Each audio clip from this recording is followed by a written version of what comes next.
A good day of work today with preparations for a great opportunity this coming Saturday against a top 10 team in Louisville. Very explosive on offense, very disruptive on defense. Top 5, top 10 statistically on defense in just about every single category, and offensively anywhere from top 5 to top 20 in every category as well. So a very complete team, a lot of good football players, and a great opportunity for us. And again, a day of really good preparation so far. So questions, please. Mario, it was reported that Emory was having surgery today, and just wanted to know how he is, and first how he is, and then also when might he return to the team, even as an observer at practice or a game. Emory's doing well. You know, as you guys saw, he had a significant injury on Saturday. And obviously procedures, we keep those things to ourselves. What gets out there, but you know, it's not really, you know, our doing. We keep that stuff private. He's doing great. He'll be full go for spring practice.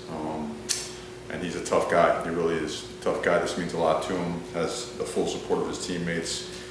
Saw him this morning, see him again here in a little bit. So very proud of him for his effort, and proud of him for the way he handled everything from the week itself to the game itself, and then dealing with, you know, the circumstances. He's had a really good attitude, hasn't he? Him? Yeah. He's never had a bad day. Yeah. Never had a bad day. How poetic, probably the wrong word, but to get that substantially injured on a play where he had to get that last inch to give you guys a chance to keep that last drive on, just what does that say about that kid? Oh, I think it says a lot about him. It says a lot about football. You know, football is the ultimate competitive opportunity in sport, and it could be unforgiving at times, right? It'll push you to your limits and beyond, and it's going to force you to deal with adversity, you know, and you're going to have a breakthrough or you're going to have a breakdown. Guys like that, you know, they find a way to break through, and to him, that's all he wanted to know, you know, besides, you know, being in a little bit of pain, you know, did I get the first down? Did I get a first down? What's up with the replay, you know? So he's, I think he embodies, like a lot of the guys that you guys have a chance to meet and speak with, just feel like the DNA is right and the DNA is improving on a daily basis around me. I know reasonable to assume that it's a competition this week to figure out what you're going to do in that position. It's always reasonable because we're going to compete every single week at just about every position, but Tyler is going to be the starting quarterback going in. Jacurri is going to compete. Jacurri is going to get a lot of reps, and he's a really good player. But figure that'll, you know, answer the question as best possible. And you've been very complimentary about Tyler. I'm sorry, one more time. You've been, sorry, I got more than asked tonight. That's but, right. You've been very complimentary about Tyler, you know, through this whole thing, Yeah. his struggles this year. It's the kind of zigzag of being a starter, getting sat down last week, coming back in the last part of the last drive of the game, now starting again on Saturday. How has he kind of handled kind of that back and forth? Being a quarterback at Miami is, you gotta be tough, you know, you gotta have thick skin, you gotta be a competitor. He's all that. He handled last week like a pro, which means disappointed, upset, really fought hard all week, and it was a great week of practice by both guys. In fact, at the end of the week, staff felt like, man, we've made a lot of progress. Felt like as a staff and as players together, we did a better job of putting things together, knowing it was going to be a difficult team to move the ball against, particularly through the air, where they had excelled. But because of his performance last week, because of his determination, his past successes, you know, that's what your job as a coach is to provide clarity, remove the clutter, and make people better. He's done really well. He's handled everything really well, and he has the confidence of his teammates and the coaching staff. I know it's been a year since we've seen Jacurri on the field in a game, but what stands out, or what do you remember maybe about his performance up against Georgia Tech last year, and how maybe has he developed since then? He's developed in a lot of different ways as it relates to not only, you know, everybody talks about he's a good athlete and whatnot, but he's developed as a passer. By that I mean going through his progression, being accurate with the football, understanding the offense, understanding how to get us in and out of plays, understanding of protections, you know, because extending plays, yeah, some of it is natural, but some of it is understanding, okay, we're kind of we're in a rough spot here. But if I could hang in there and use my eyes to pull this particular defender out so that I could find a way to get through, extend, maybe flatten out and get the ball down the field, I can't. He continues to evolve in that way. And, you know, he played last year, and the whole thought going to this year is like, hey, if we could, you know, with Tyler being the starting quarterback on the season, if we could find a way to preserve a red shirt, we could. It would be great for all of us because he has such a bright future here at Miami. And then the last couple of weeks, it was kind of muddy, and, you know, Emory had received a lot of the preparation time. So that's the route we went to. So that being said, yeah, he continues to get better and better. He's got natural leadership skills. You saw some of the flash last year, like you mentioned, in the Georgia Tech game, both throwing the football, running the football, improvising, extending plays. And he'll be doing that all week in practice. Again, he's very much competing and working really hard. All right, speaking of another person who's been dealing with injuries for a long time now, Zion Nelson we haven't seen him dress or anything. Do you know what the situation is? Is he going to be able to get back on the field at some point in his career, or do you know what his status is going to be? I think he is, and it's I know he's frustrated. He's a great human being, by the way, and also he's a really good football player as well. The nature of his injury just requires time, you know, time and tweaks. And I can't get into specific detail as to what that is, but when you're a big body, you want to make sure you get it right, just because those guys have so much more stress, right? So much more power and force in all their movements. So we feel very confident that we're going to get there. It's certainly taken longer, you know, than all of us would have ever wanted or expected.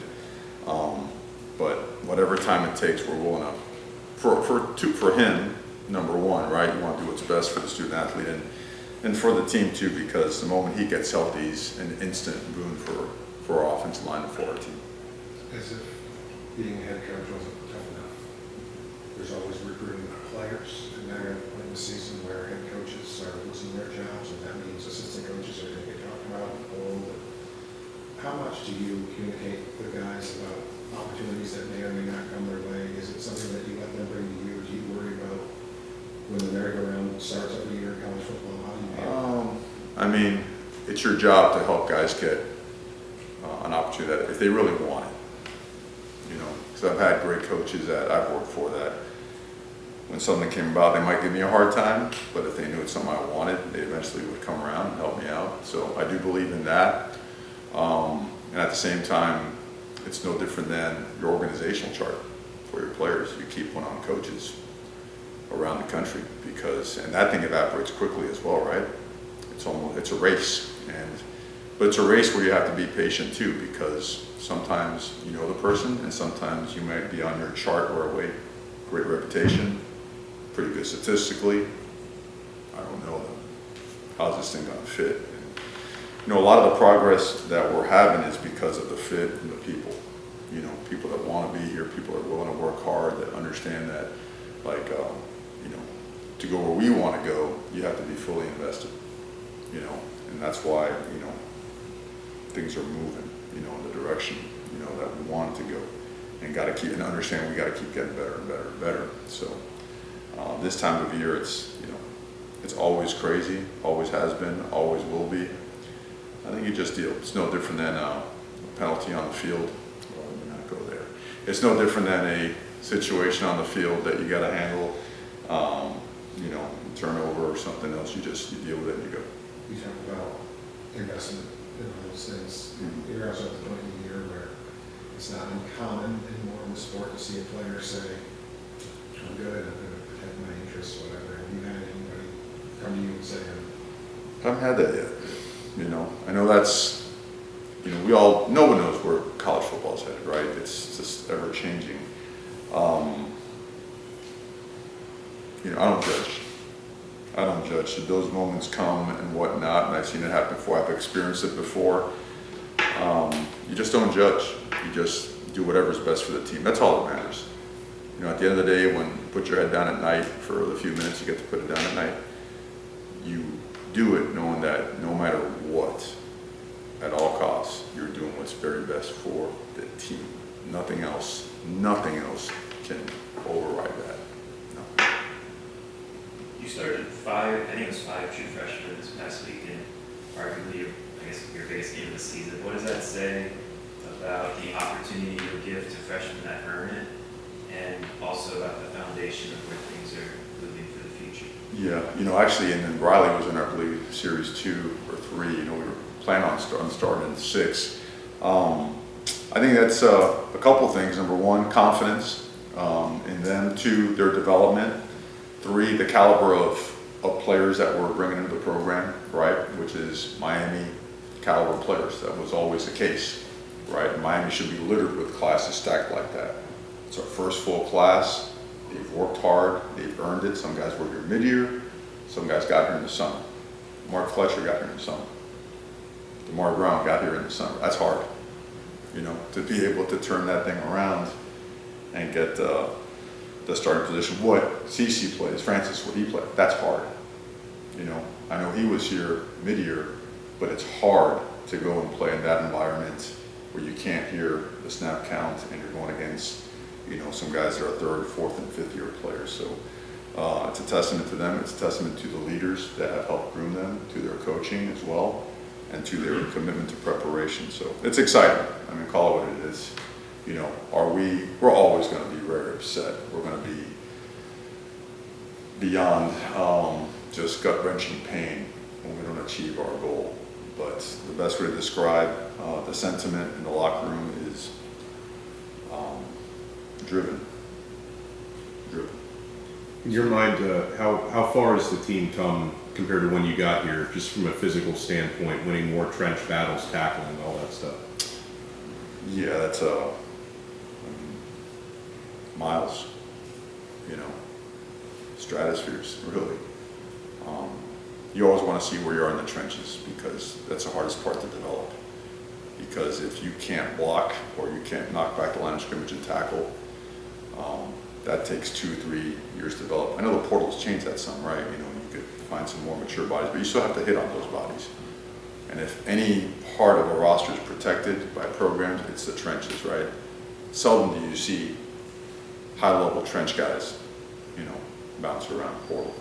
So that was an area that was just glaringly just lacking, and it showed up in short yardage goal line situations. A year ago, we couldn't run the ball very well, couldn't protect the passer very well, couldn't defend the run very well, and it starts up front. So,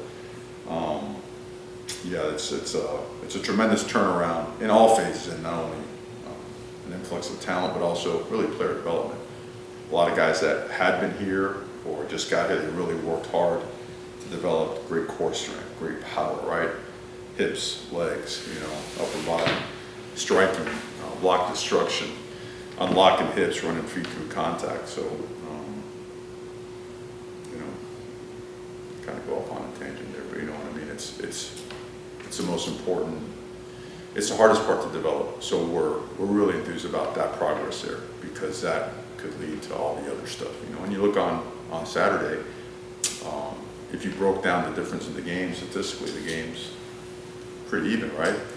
There's a couple really mature portal skill guys that made some critical plays down the stretch, for the other team. And credit to them for doing that. You don't take that away from them. They made those plays. Our guys are getting better, and we're going to keep finding ways to get better and keep finding ways to be more impactful and bring in more impactful guys at all positions. You mentioned Damari, who had obviously a really important job starting in that game. How did you feel he and Jadis Richard played? They were excellent.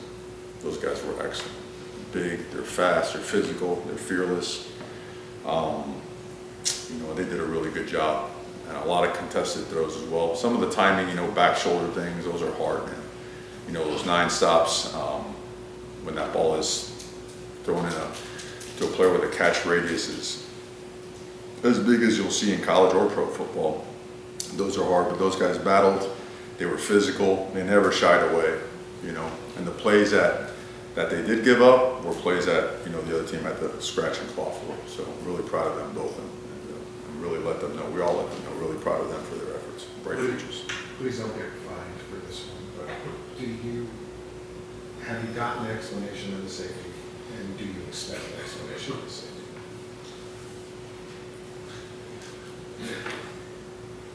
Notice I didn't ask you if it was a safety. Well, let's catch a little Cuban coffee later this week or something. With Jacoby George and that type of game, in your coaching career, what can that type of game do in terms of confidence and development moving forward? I love that guy, man. That guy is, he's developing so much, and, I've said it before, I'm gonna push him hard because he's got carries a lot of responsibility. He really is an awesome young man, and he's a guy that sky's the limit, and, the more he develops, the more you're gonna see that of him. He's got great wiggle, he's got unbelievable balance, body control, and he can track the ball. And when you have a game like that against a secondary, in tough situations like that long one, I don't know if you saw the way he leaned into it, laid hands, and then still through some obstruction, found a way to catch it. It's high level stuff. That route down there, the delayed fade down at the goal line, that's hours and hours and reps of practice. So it's great to see that pay off for him and for the quarterback and for the offense. So it's something great to build off of. I think the more confidence guys get when they touch the ball like that and make plays, the more you could build off of that. And hopefully, we intend to see more and more from him and the rest of that receiving crew. Does it ever, you ever get caught thinking that yesterday you were 2-0, you're 2 games into the season, and today there's 2 games left in the regular season, and it goes like that? Does it seem that way? I know you live and breathe every second of every day. Does it seem like the season just flies? I don't know if I've thought that far, that deep in advance, man. Right now it's like, we're on, third down and red zone and chopping away at that stuff and formational stuff and really studying their personnel. You know how much I love ball. I live and die this stuff. So for me, it's just, everything is geared towards how can we help our team be successful? How can we help make Miami better? How can we find a way to keep progressing? How can we continue to move the program forward, eliminate issues, eliminate penalties? That just doesn't stop. So that eats up every second of the day. There's no personal time. I know Henry Parrish has been limited since the UNC game. Didn't play last week. What his status is going to be going forward? I think he'll be healthy enough this week. He was healthy enough to play. Just didn't look like he was up to full speed, and the other guys were. Same thing with AJ. Felt that they were 2 days away, 3 days away. Like they were right at the cusp, and those other guys were running the ball really well. So we went with those guys.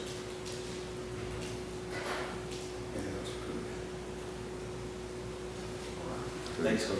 Guys, thank you. Thank you. Thank you.